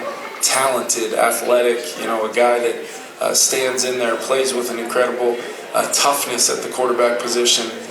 Within our offense, how many times could we give him a clean opportunity to have success on a Sunday and then just turn him loose and let him go make some wildly impressive throws like he has? He's attacked every blade of grass. It seems like there's really no part of the field we can't attack based upon the coverages that we're seeing. So proud of Sam, and he's really on a heck of a stretch right now, protecting the football, still being explosive. I think he leads the league in 25-yard completions, and those have all been really igniters for us on offense when we're trying to run the football a little bit more. We're trying to be a little bit more balanced than maybe we've been previously, and ultimately, PA, it's led us to have a lot of winning formulas to find a way to close out these games and win 10 football games. And then when you look at just J.J. McCarthy, where he was at in training camp and really coming on from a standpoint of starting to have that initial ownership of our offense, he's doing great. He's getting healthy and really working behind the scenes right now in a way that has me really excited about his future, maybe more so even than when we drafted him, just knowing the type of person and player he is and how hungry he is to improve. It's going to be fun to really sink our teeth into working with JJ. And then Nick and Brett have been phenomenal from a standpoint of knowing, Nick Mullins comes in the game, he's got 2 attempts on third down, 2 first downs on the season, and it's been huge when he stepped in, and everybody knows that Nick's capable of running our offense at a really high level. And then Brett Rippon's a guy that we wanted to bring here to really solidify the depth of the room, a guy that's played, a guy that knows, very quickly came to a comfort level in our offense because of previous experiences. So, selfishly for me, I love having all those guys in that room. It creates an incredible environment with Josh and Grant kind of running the show, and I'm very fortunate to have that group of guys in that quarterback room. Well, when you were talking about Mullins 2 for 2, of course both passes, of course both first downs, I was laughing because like in the game calls when he comes in, I want to call him Mariano Rivera. I mean, it's like, okay, here comes Mariano Rivera. There's one person to strike out. He's going to strike the guy out, and then he's going to leave the game. And the starter's going to come back in. Mullins' ability to fire fresh in those situations, that's a gift, isn't it? Well, what people don't see is the preparation. They don't see every single time Sam takes a rep at practice, you look 15, 20 yards behind him, and Nick Mullins is simulating that rep, the footwork, the read. He's visualizing what it's going to look like as if he was taking the rep. And then he's doing all the film study, making sure he's prepared on the opponent, bringing a lot to the table for us as coaches and for Sam in that supportive role of the starting quarterback that has to exist in quarterback rooms. And, it's hard to put a value on what Nick brings to that quarterback room because of a guy that's played in our system now. He's been wildly explosive when he's been in there. He's also felt the repercussions of being maybe, reckless with the ball at times, and that's only helped him become a better quarterback and a better player, and has that savviness and that veteran leadership that you look for that you can't always have throughout your entire team. So you try to flood the quarterback room with as many guys like that to have a positive impact on your team, and Nick is definitely one of those guys. All right, last one, and I say what for me and hopefully for you is like what the best for last year. Now beating the Cardinals, that's the best. 10-2. Got the Kirk O'Chains game coming up. That's going to be super exciting. Boom at noon. But how about Jalen Redmond? When you gave him, and I'm not in the locker room after the game, but I watch it back at Vikings.com. When you gave Jalen Redmond first full year, I think Oklahoma, a game ball. Did you see his face? He almost didn't know what to do. It was such a touching moment. And when you get middle pressure like he gave you in that game against Arizona, holy cow, if that stays consistent, right? Yeah, and how about the reaction from his teammates? Mm-hmm. I think that's the coolest part about those moments is everybody knows, there's nothing pre-rehearsed. I'm just kind of shooting from the hip. You mentioned already, I'm borderline exhausted most times when I'm kind of emptying what little energy I have out in those moments for the team, because it's such a critical moment for us, with the culture we've built here, for everybody in that locker room to feel a part of the victories we are able to achieve, to feel the ownership when things don't go the way that we want. And you guys know it always starts with me. But in those moments, I want our team to see the same authentic person that they see every single day in this building, of somebody that cares about them, cares about their future playing this game and being great teammates that they are. So when I can highlight a player like that maybe doesn't get the notoriety and the credit that some of the other players do, rightly so, on our team, everybody just erupts and explodes with a bunch of joy and excitement for that player. And sometimes those guys don't always see it coming. I bet if you ask Jalen, he didn't expect it in the moment, but that's what makes it so special in those moments with our team. Shut the doors and don't let PA in there, and that becomes critical for what we do here, PA. And I just love those moments, and every single week I look forward to them more and more, and getting the op to do that. That's awesome, and thank you very much for the chat. See you in person next week. All right, Kevin? Yeah, thank you, PA. See you, bud. Kevin O'Connell, head coach of the Minnesota Vikings, season ending. We're here at SHEELS in Eden Prairie for Toys for Tots. More on that around the corner, and that's X's and O's. And we thank Kevin for the outstanding conversation per usual. You can hear it each and every Tuesday at 11 a.m. live. Kevin's nice enough to join the show live for about a half hour each and every Tuesday at 11 o'clock. Then X's and O's airs Wednesday evenings at FM 100.3 KFAN. Nordo produces, and I'm Paul Allen. This is 9 to Noon. You're listening to KFAN. It was the 2020 season. It was awful. The whole thing was awful. No fans in the stadium, stuff like that. I'm talking about football, not the pandemic itself. But the the Falcons had just fired their coach, all right? And was it Raheem Morris who became the replacement coach? You mean when they came in and it was 2020. Oh, it was Hayden Hurst. Yeah. It was Julio Jones. Who was the coach? It was Raheem. Okay. So Raheem Morris is elevated to take over, maybe for Dan Quinn. And when things were going well for the Falcons that day, and it was a bad Viking season. It's the year Kamara put 6 on Zim in the defense on Christmas Day. Merry Christmas, best friend. Yeah. What a nice best friend you are.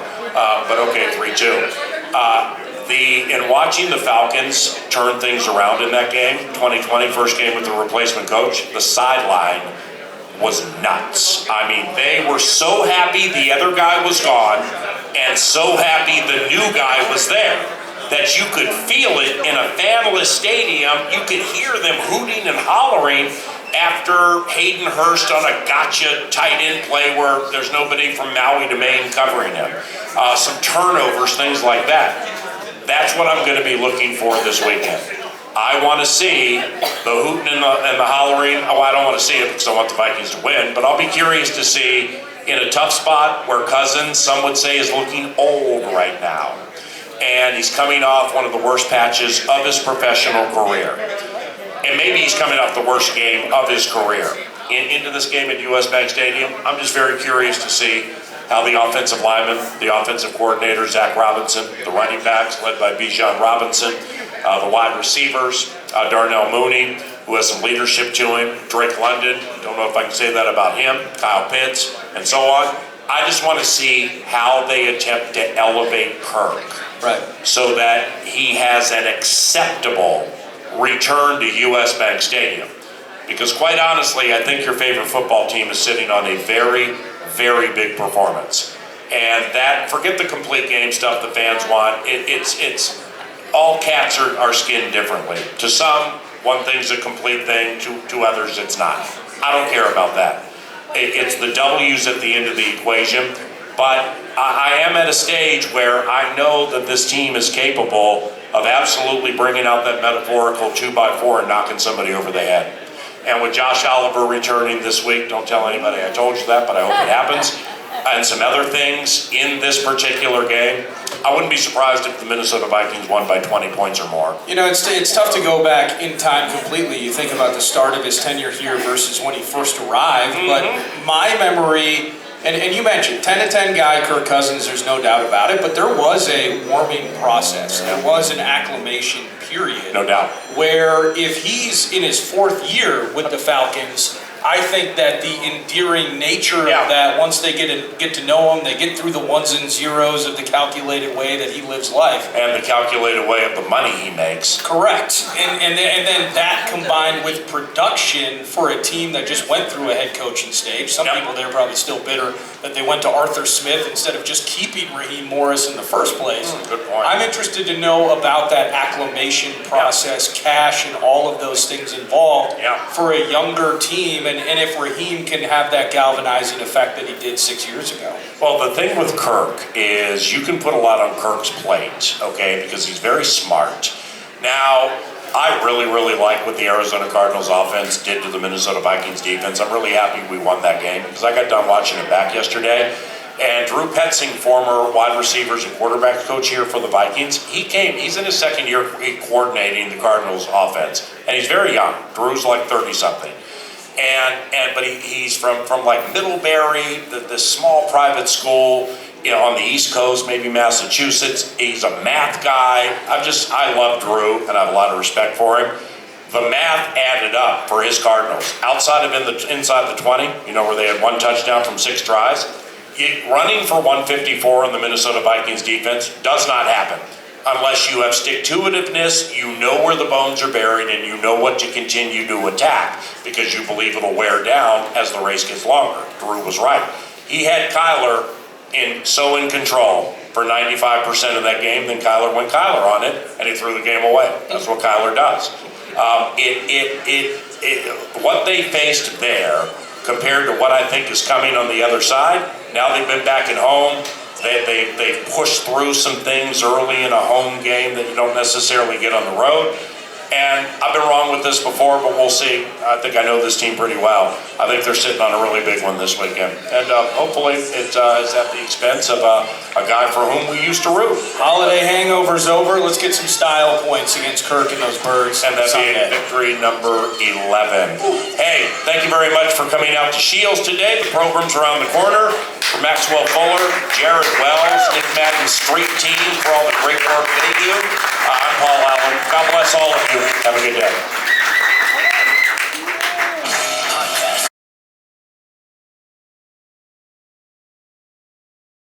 Our Viking street teamers here. We got our Miller Lite ladies here. We're giving away tickets tonight. 2 pairs of tickets. One at 7:30. The other pair just before 8:30. And these tickets are to see the Green Bay Packers at US Bank Stadium. So you're going to want to make sure you sign up. We're going to play ridiculous games. CJ Ham is our special guest. So will be live on KFAN starting up at 6:15. The wheel is available, ladies and gentlemen. So by all means, hop on the wheel, have some fun, get some prizes, and thank you so much for coming out here to Jerseys for Vikings Country. You by Miller Lite. Now here's your host of Vikings Country from KFAN and the Vikings Radio Network, Muss. From under center, back to pass. He gets away from play number 5, rolls up to the left, right from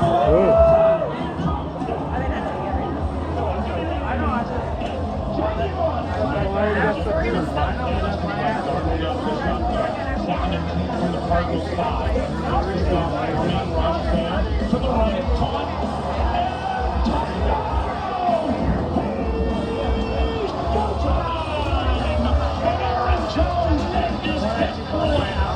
We're tied at 22. Cardinals 3 of 8 on third down. 35, 45. Tasty to blitz. Tyler steps up. Now he spins to the left, back to the right. Throws up one of those. Tyler Murray caught. Yes, he did it again.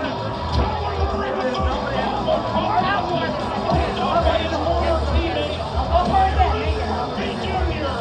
who has 5 this season. 4th and 10 for Kyler Murray facing a 5-man rush. Kyler back to pass, throws right, and it's good. Mussman has won the game, and it's a high 5 for the Minnesota Vikings. They've won 5 consecutive games. The final score, 23-22, Minnesota. Jerseys here in Inver Heights. How are we doing? Look at this great crowd we have. It's Vikings Country. I'm Muss, your host, and welcome to Vikings Country, presented by Miller Lite, the official beer of your Minnesota Vikings. And here we are with very special guest, CJ Ham, ladies and gentlemen. 9th season in the NFL. In the NFL, just alone, 9th season, and all of which with the Minnesota Vikings. How sweet is that? Hey, words can't describe how sweet it's been for my family and I. It's been really cool. How is that when you're like, okay, I grew up in Duluth, and then you go to college, and then you end up playing for the team that you loved growing up watching, and you are a captain. Minnesota Vikings. Thank you. It's really a story that I can't even write, and I give it all to God. To be able to be here for 9 years, hopefully more, and just to share it with my family. It's like, man, it's like I said before, it's a story that I can't even write. At least get one more year for the pension, everything, whatever. That's inside stuff. 2-time Pro Bowler as well. Yes, sir. Yes, sir. I've been fortunate enough to, be Kyle Juszczyk's replacement a handful of times. So it's been really cool to experience that, bring my family out there. I had no idea when I'd bring my family to Disney World. So to be able to do that twice with my kids was really cool. My wife loves going out there and having a week to just do whatever she wants. So it's pretty special. Yeah, and Disney World, that's real cheap. Yes, it is. It is when you're going to the Pro Bowl. It's real cheap. Right. You're thinking about that. It's like, okay, this is where we're going. Yeah. Memories, get a lot of photos because we're not doing this later. Exactly. Dad's not doing this anymore. It's too expensive. I always tell my daughter because they give us like the fast pass and everything. Oh yeah. it's like, hey, if we go back again, we're probably not going to get this type of treatment. So this, like, enjoy this, because next time we'll be in that 2 hour line. So they won't get that, because my daughter, when I took her to Taylor Swift and she got to meet Taylor Swift, she was like so pumped. The next time Taylor Swift comes into town, we're sitting in the regular seats, and she's like, when am I going to go see my friend Taylor? Not the same. Sorry, honey, I ruined you as a young daughter. So you got your wife Stephanie, and then you got your 3 kids.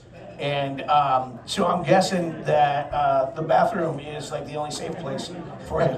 How many parents have hit with the fart fan on just to get some space? No, so my space isn't the bathroom.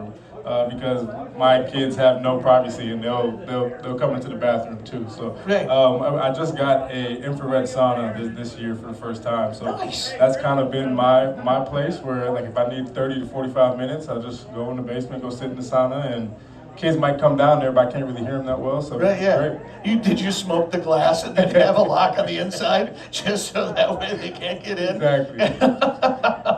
I absolutely love that. Hey, by the way, Unreal is back with their limited edition Vikings drop. Head to unreal.com for more details. Vikings and here, Vikings country, with Miller Lite.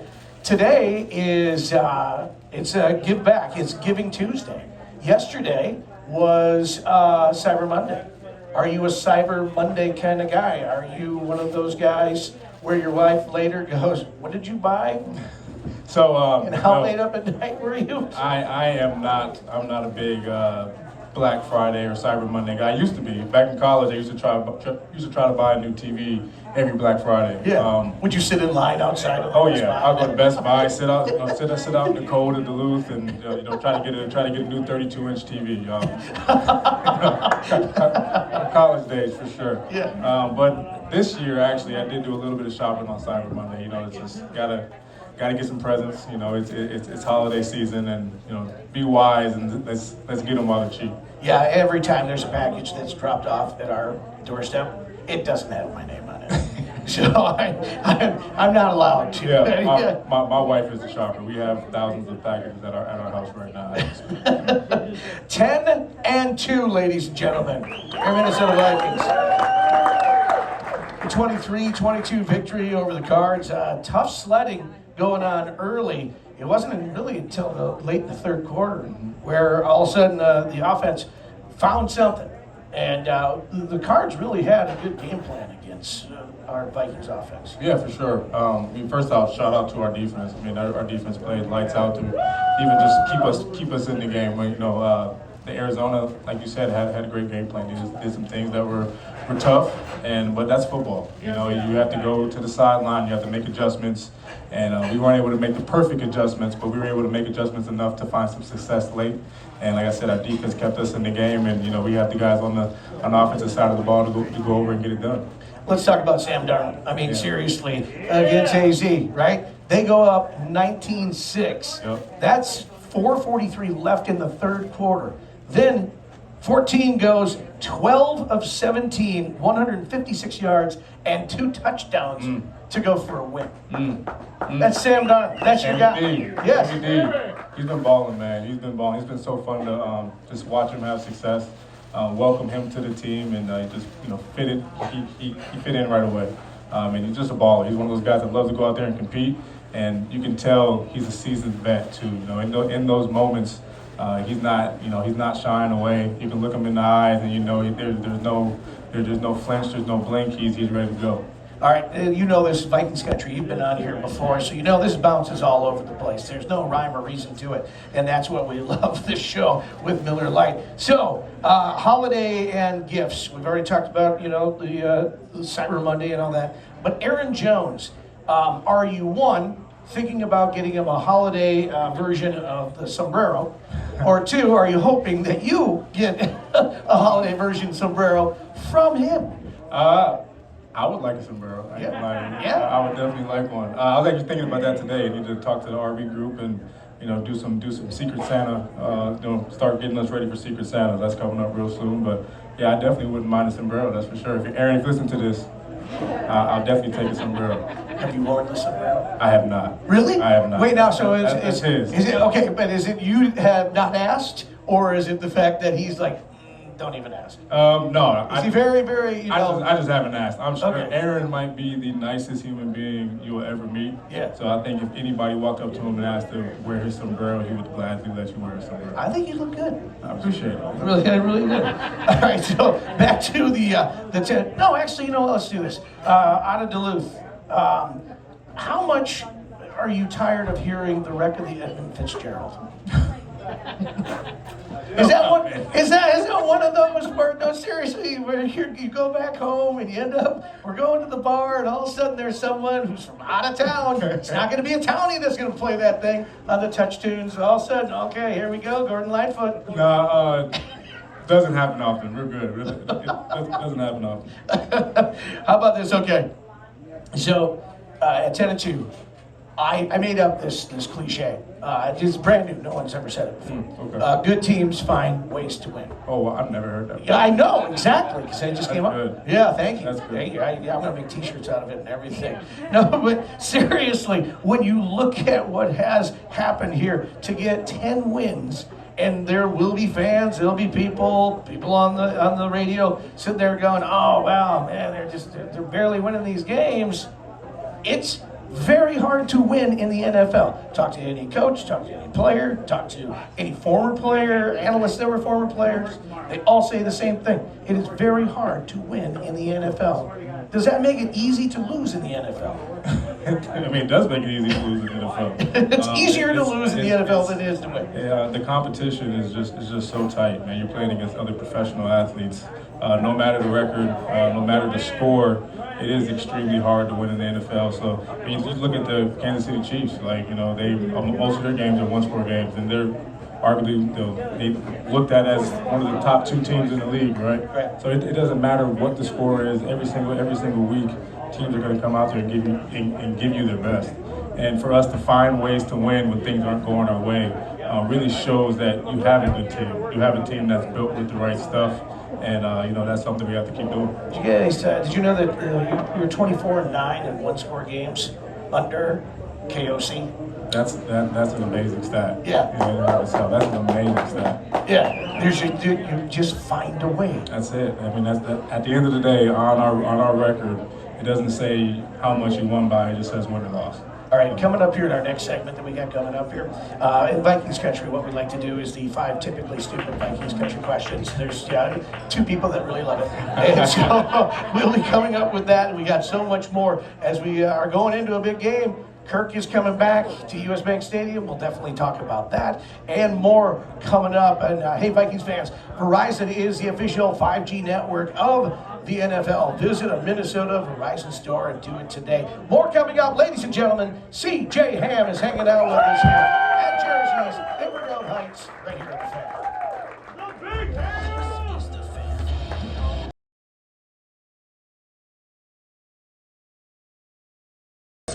Brought to you by Miller Lite. Now here's your host of Vikings Country from KFAN and the Vikings Radio Network, Muss. From under center, back to pass. He gets away from sack number 5, holds up to the left, throws to the left.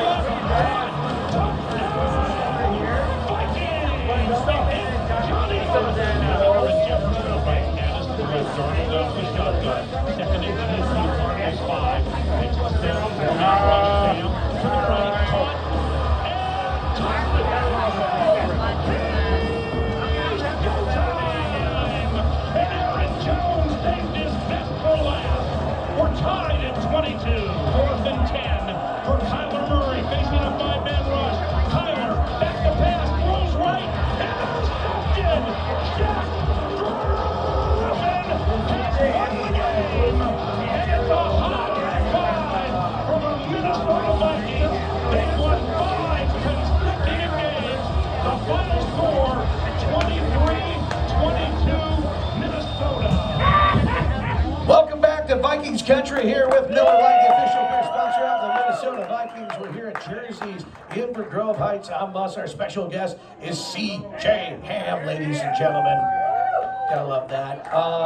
It's going to be a big game coming up against the Falcons. They're always big games, but nonetheless, we'll get into that in just a little bit. But first and foremost, how do you balance playing your entire 9 seasons NFL career here in Minnesota? And you're balancing that with not only football, but your family, and then of course your immediate family, and then you've got fans and the whole thing. And I mean, how cool is that, and how hard is that to balance all of that? Yeah.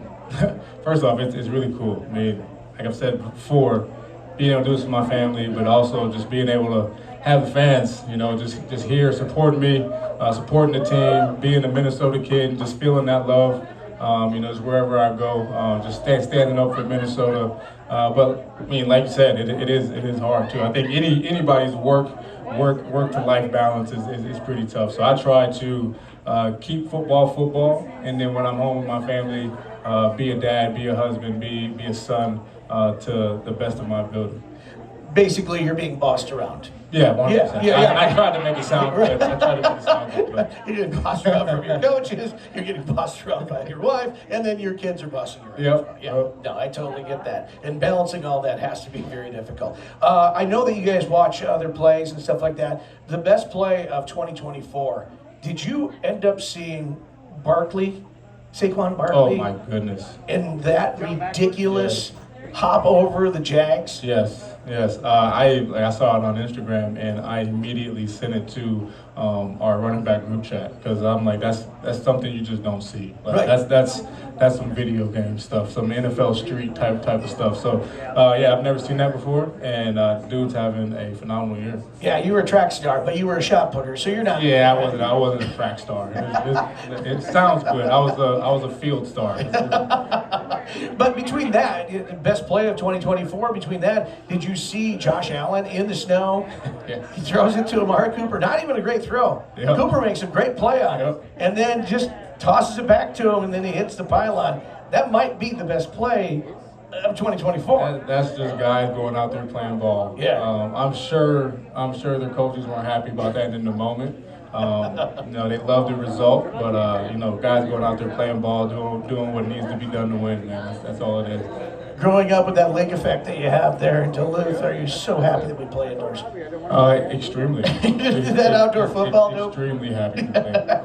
We don't need any of that. All right, here we go. Our 5 typically stupid Vikings country questions. Number 1, real or fake, your choice. Of trees. It's Christmas time. What are you talking about? I know there's an establishment just down the street. Yeah. I'm going fake. You're going fake on that one, really? Okay. Do you have multiple trees in your house? Yes, we have 2 trees. Right, because you got to have one. That's the varsity tree. That's what we call it. Yep. And then there's JV tree, and that's where all the kids, where they make their own ornaments. They're going to school and stuff like that, or they're getting like a bunch of bluey ornaments and stuff like that. You're like, that's JV. Yeah, we got the one tree that's in our basement that will have all the presents go under, and then we have another tree that's usually on the main level, but we just got a porch put onto our house, like a 3 seasons porch. So we put one out there, and that one, no one goes out there because it's too cold, but it looks good from the outside. That's where you hide outside the bathroom. Dad's just looking at the tree, leave me alone. All right, number 2, you grew up watching and admiring Randy Moss. How cool is it that you're playing with a guy who's breaking Randy Moss's records, man, at a very fast clip there with Justin Jefferson? Yeah, you definitely give him a round of applause, because the dude is legit. I was talking to Ben Lieber with this yesterday. It's just what was that? Yeah, somebody got very excited. He sure did. Yeah. But man, he's just changed. He's changed the game. I mean, he's definitely got like a Michael Jordan type of presence, man. And one day I was driving out of my house, and I saw some kids on the corner playing basketball, and they were hitting the gritty. And at that moment, I realized, like, man, this is like some iconic type of stuff. So he's special, and I'm glad I get a front row seat. Aren't you glad that you actually did your interview with Ben Lieber a day before than me? Because if I would have been doing the interview the day before Lieber, you'd be like, that guy is disgusting looking. Mr. Lee? Oh my goodness. That's not true. She's almost impossible to look at. You were too much. I know. I love Benny. He's one of my faves. I love that dude. All right, are you a Christmas movie guy? This is question number 3. Are you a Christmas movie guy? I'd probably say no. Really? Yeah, no. Because now, I'm surprised by that.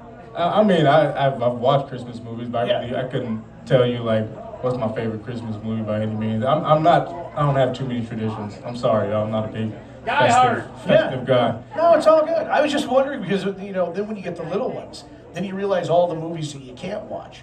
You're watching Christmas Vacation, you're like, mall scene with Mary, gotta fast forward through that one.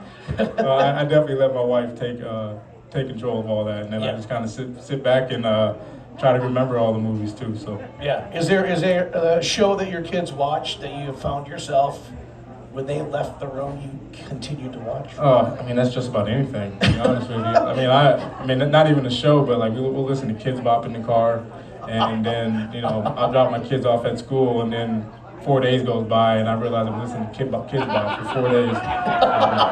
I mean, some of the music isn't bad. Like it's mainstream music, just clean version, so you just don't really realize it in the time, but it's not bad music. Please tell me that's what you're listening to with the headsets on when you're doing your stretches there at US Bank Stadium. There's been times. You just sit there, you're bopping around, nobody knows exactly what you're listening to. Nope. It's all part of the stretch. Get ready for the game. All right, here we go. 5 typically stupid Vikings country questions. Sorry. Kirk Cousins. He's back. He's returning to US Bank Stadium. What's your favorite memory off field of Kirk Cousins? Oh man, there's two. What is something that stands out like a storyline? Because as he's coming in here, he's not a heater right now. I mean, they've lost 3 straight games. Yeah. He's had 6 interceptions, 0 touchdowns. He's having a little bit of a moment there in this last game. It was 4 interceptions, 1 for a pick 6.